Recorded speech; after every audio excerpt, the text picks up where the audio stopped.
Hello students, आज मैं लेकर के आई हूँ आपके लिए मैप प्रोजेक्शंस की classification.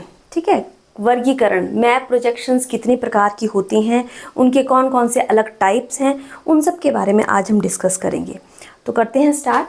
Classification of map projections. ठीक है, तो 3 प्रकार की क्लासिफिकेशंस हैं। मैंने पहले भी एक वीडियो बनाई थी लेकिन उसको विस्तार में नहीं बताया गया था, इसलिए इस वीडियो में बता रही हूँ आपको। सबसे पहली क्लासिफिकेशन है based on method of constructions. ठीक है ना, कंस्ट्रक्शन के आधार पर। दूसरा है बेस्ड ऑन कैरेक्टरिस्टिक्स, विशेषताओं के आधार पर। और तीसरा है based on use of light. ठीक है ना, जो प्रकाश की उपयोग के आधार पर जो प्रोजेक्शंस बनाई जाती हैं वो इस कैटेगरी में आएंगी। ठीक है, तो सबसे पहले हम करेंगे based on method of construction. ठीक है, तो कंस्ट्रक्शन के आधार पर कितने प्रकार के प्रोजेक्शंस हैं? मुख्य रूप से कंस्ट्रक्शन के आधार पर 3 प्रकार की हैं। एक है सिलिंड्रिकल, दूसरी है कॉनिकल जिसको शंक्वाकार बोलते हैं, और तीसरी है जेनिथल प्रोजेक्शंस। ठीक है, तो सिलिंड्रिकल प्रोजेक्शंस कौन सी होती हैं? सिलिंड्रिकल प्रोजेक्शन जिसको हम बोलते हैं बेलनाकार प्रक्षेप। बेलनाकार प्रक्षेप में ये कल्पना की जाती है कि कागज़ का एक खोखला बेलन है जो ग्लोब को, कागज़ का एक खोखला बेलन है, जैसे ये बेलन, ठीक है, समझ पा रहे हैं? तो ये ग्लोब को क्या करता है, ये भूमध्य रेखा के ऊपर ग्लोब को स्पर्श करता है, ऐसी ये कल्पना की जाती है और इसके आधार पर ये प्रक्षेप बनाए जाते हैं। तो कौन कौन से सिलिंड्रिकल प्रोजेक्शंस के टाइप्स हैं? सबसे पहले आगे सिंपल सिलिंड्रिकल प्रोजेक्शन, जो बिल्कुल सिंपल सिलिंड्रिकल प्रोजेक्शन जो बनाई जाती है वो है इसकी एक फर्स्ट कैटेगरी। दूसरी है सिलिंड्रिकल इक्वल एरिया प्रोजेक्शन। ठीक है, सिलिंड्रिकल इक्वल एरिया प्रोजेक्शन। और तीसरी है मर्करेटर्स प्रोजेक्शंस। ठीक है, तो मर्करेटर्स प्रोजेक्शन का आविष्कार किया था गिरहार्ड मर्केटर ने। और ये पुराने ज़माने में जब शिप्स चलते थे समुद्रों के अंदर तो उनको अपनी दिशा ज्ञात करने में बहुत ज़्यादा कठिनाई होती थी, तो उस सब को ध्यान में रखते हुए उन्होंने इस प्रक्षेप का आविष्कार किया था। उसके लिए बहुत ज़्यादा हेल्पफुल साबित होती थी। अब आते हैं कॉनिकल प्रोजेक्शंस जिसको हम बोलते हैं शंक्वाकार प्रक्षेप। शंक्वाकार प्रक्षेप कौन से होते हैं?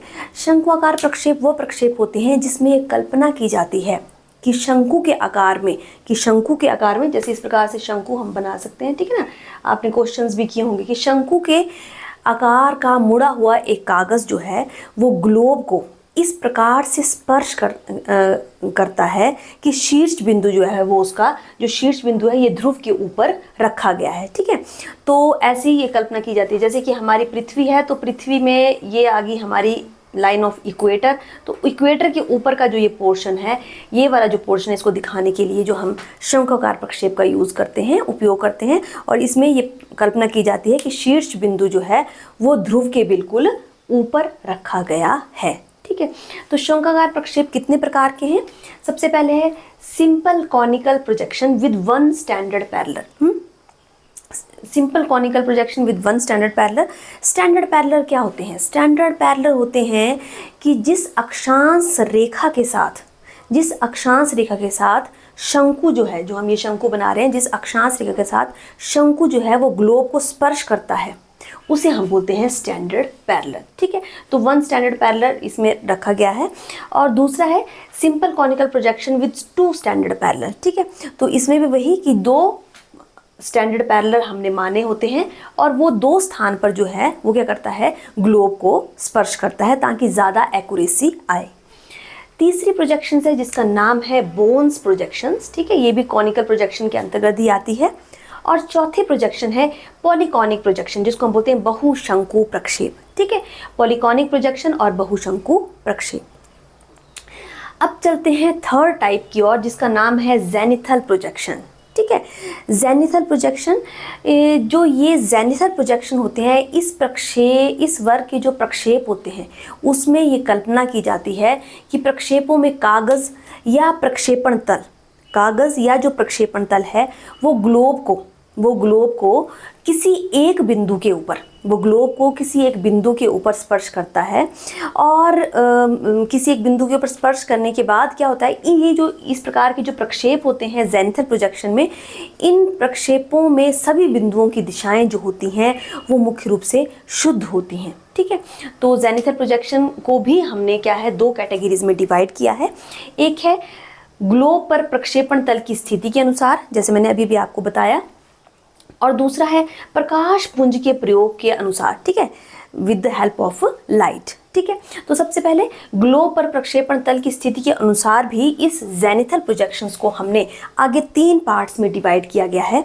ठीक है, वो है पोलर जेनिथल प्रोजेक्शन, ठीक है, दूसरा है पोलर इक्वेटोरियल जेनिथल प्रोजेक्शन और तीसरा है पोलर ओब्लिक जेनिथल प्रोजेक्शन। ठीक है, तो इस प्रकार से ग्लोब पर प्रक्षेपण तल की स्थिति के अनुसार इसको 3 कैटेगरीज में डिवाइड किया गया है। ठीक है, अब आती है दूसरी प्रकार जिसको बोलते हैं प्रकाश पुंज के प्रयोग के अनुसार। प्रकाश पुंज के प्रयोग के अनुसार 2 प्रकार की प्रोजेक्शंस हैं। एक होती है पर्सपेक्टिव जेनिथल मैप प्रोजेक्शन, ठीक है, जिसको हम बोलते हैं प्रकाश पुंज का जिसमें हम प्रयोग करते हैं, और दूसरी होती है नॉन पर्सपेक्टिव जेनिथल प्रोजेक्शन। ठीक है, जिसमें हम क्या करते हैं, प्रकाश पुंज का प्रयोग नहीं करते, लेकिन गणितीय विधियों के द्वारा हम थोड़ा सा गणितीय विधियों में थोड़ा सा संशोधन करके जब हम प्रोजेक्शंस को बनाते हैं तो वो आती हैं नॉन पर्सपेक्टिव जेनिथल प्रोजेक्शंस। ठीक है, अब जेनिथल प्रोजेक्शन में 2 कैटेगरीज मैंने आपको बताई, और उसमें भी पर्सपेक्टिव में मैंने आपको बताई जिसमें प्रकाश पुंज का प्रयोग किया जाता है, उसमें भी कौन सी कैटेगरीज हैं, 3। ठीक है, कितनी कैटेगरीज हैं उसमें, 3 कैटेगरीज हैं। पोलर नमोनिक प्रोजेक्शन, पहली कौन सी आ गई, पोलर नमोनिक प्रोजेक्शन, फिर आगे पोलर स्टीरियोग्राफिक प्रोजेक्शन, और तीसरी है पोलर ऑर्थोग्राफिक प्रोजेक्शन। ठीक है, तो ये तीनों प्रोजेक्शंस आती हैं किसके अंतर्गत, पर्सपेक्टिव जेनिथल मैप प्रोजेक्शन के अंतर्गत। ठीक है जी, कंफ्यूज नहीं होना है आपने। उसके बाद सेकंड आगे नॉन पर्सपेक्टिव, जिसमें मैंने बताया रचना जो है, इसकी रचना जो की जाती है वो गणितीय विधियों में थोड़ा सा संशोधन करके इस प्रकार की प्रोजेक्शंस को बनाया जाता है। तो उसमें सबसे पहले आ गई पोलर जेनिथल इक्विडिस्टेंट प्रोजेक्शन। ठीक है, इसमें क्या है, इक्विडिस्टेंट प्रोजेक्शन जो है ये इसके अंतर्गत आती है, और दूसरी है पोलर जेनिथल इक्वल एरिया प्रोजेक्शन। ठीक है, एरिया का इसमें ध्यान रखा जाता है। तो 2 कैटेगरीज आ गई इसकी नॉन पर्सपेक्टिव की, पोलर जेनिथल इक्विडिस्टेंट प्रोजेक्शन और एक आ गई पोलर जेनिथल इक्वल एरिया प्रोजेक्शंस। ठीक है, एग्जाम में बड़ी बार पूछ लिया जाता है कि वर्गीकरण करके बताइए डिटेल में प्रोजेक्शंस का, तो उसमें आप ये बता सकते हैं। ठीक है, तो ये थी 3 मुख्य कैटेगरीज जिसके मैंने आगे आपको सब डिविजन्स बताए। अब उसके बाद देखते हैं विशेषताओं के आधार पर, बेस्ड ऑन द कैरेक्टरिस्टिक्स, विशेषताओं के आधार पर प्रोजेक्शंस कितने प्रकार की हैं। सबसे पहली है इक्वल एरिया प्रोजेक्शन, ठीक है, दूसरी है ट्रू शेप प्रोजेक्शन, तीसरी है एजीमुथल प्रोजेक्शन, मतलब जिसमें किसका ध्यान रखा जाता है, दिशा का, डायरेक्शन का, है ना, आप इसको लिख सकते हैं एजीमुथल को भी ट्रू डायरेक्शन प्रोजेक्शन भी इसको बोल सकते हैं। और फोर्थ आ गई ट्रू स्केल प्रोजेक्शन। ठीक है, तो ये आ गई विशेषताओं के आधार पर, एरिया के आधार पर, शेप के आधार पर, दिशा के आधार पर और स्केल के आधार पर। अब चलते हैं लास्ट कैटेगरी जिसमें हमने प्रकाश का प्रयोग किया होता है। ठीक है, तो based on the use of light, light के आधार पर प्रोजेक्शंस वही कैटेगरी है इसकी, जिसको भी 2 भागों में बांटा गया है, नॉन पर्सपेक्टिव मैप प्रोजेक्शंस और पर्सपेक्टिव मैप प्रोजेक्शंस, और दूसरी आ गई नॉन पर्सपेक्टिव मैप प्रोजेक्शंस वही। ठीक है, तो प्रकाश के उपयोग के आधार पर, तो पर्सपेक्टिव प्रोजेक्शंस में जैसे हमने अभी भी देखा, जैसे मैंने आपको बताया पर्सपेक्टिव प्रोजेक्शंस में जेनिथल प्रोजेक्शंस हैं, तो वही हम यहाँ लिखेंगे कि पर्सपेक्टिव प्रोजेक्शंस में मुख्य रूप से जितनी भी जेनिथल प्रोजेक्शंस होती हैं वो पर्सपेक्टिव मैप प्रोजेक्शंस के अंतर्गत ही आती हैं। जितनी भी जेनिथल प्रोजेक्शंस हैं वो इसके अंतर्गत आती हैं। और नॉन पर्सपेक्टिव में सेम जैसे हमने यहाँ किया, नॉन पर्सपेक्टिव में ट्रू बेयरिंग है इसकी कैटेगरी में, नॉन पर्सपेक्टिव की कैटेगरी में इक्वल एरिया है, इक्वल शेप है और इक्वल स्केल है। ठीक है, तो लाइट के आधार पर 2 प्रकार हैं, पहली पर्सपेक्टिव जिसके अंतर्गत जेनिथल प्रोजेक्शंस आती हैं, और दूसरी आगे नॉन पर्सपेक्टिव मैप प्रोजेक्शन जिसके अंतर्गत आती हैं true bearing, true area, equal area, equal shape और इक्वल स्केल। ठीक है, तो ये था सारा का सारा वर्गीकरण किसका, मैप प्रोजेक्शंस का।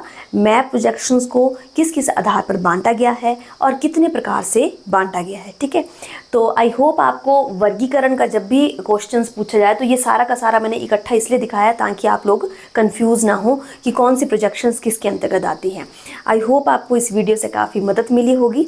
बड़ी जल्दी इसके बारे में डिटेल में एक और वीडियो बनाएंगे जिसमें एक एक प्रोजेक्शंस के बारे में हम बताएंगे डिटेल में। मिलते हैं जल्दी ही, टिल देन गुड बाय।